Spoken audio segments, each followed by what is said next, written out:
Vestido de cueva, amanezco púnico, embriagándome de aromas cartagineses, aroma que venía desde algún lugar o desde otra cueva, venía en forma de presentimiento y punto geográfico. La pasión siempre busca alimento, tragar un poco de agua dulce y los dos, porque para que exista soledad es preciso que existan dos, los dos temporales.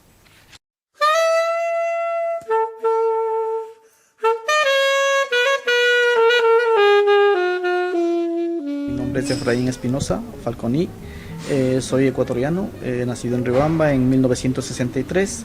Estoy aquí en Ibiza desde el 2001. En todo este tiempo he hecho muchas actividades a nivel social, a nivel cultural. Me he involucrado mucho con la realidad cultural de la isla y bueno, pues les quiero presentar mi libro desde mi laúd. Bueno, este libro de poesía, desde el título y todo, es un intentar dar cuenta a mí mismo de lo que ha sido mi hermanamiento, mi presencia aquí en Ibiza. Ibiza es conocido por todos que es una isla, que nos rodea el mar, que estamos en un mar y consecuentemente estos 9 años que estoy aquí en Ibiza desde que llegué, para mí ha sido entender una realidad completamente diferente de la que yo vengo, una realidad geográfica, cultural, social.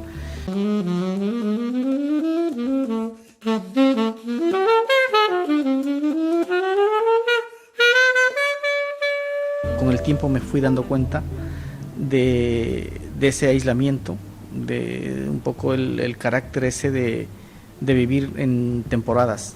La temporalidad para mí es una cuestión que geográficamente no tenía asimilada.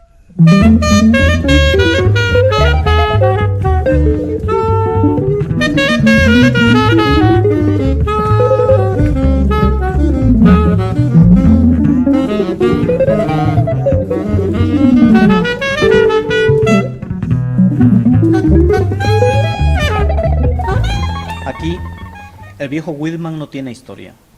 El viejo se renace a sí mismo en presente. El viejo fuma y escribe versos, pero también sus versos son de olas y versos. No existe el viejo ni existo yo. Somos temporales. Por eso, aquí se vive sin firmamento. No existe el firmamento. Solo un apacible mar que soy yo mismo, el mar en el que me he convertido en lo que somos, únicamente sol, únicamente luz, únicamente gotas evaporándose desde el cuerpo, desde todos los cuerpos.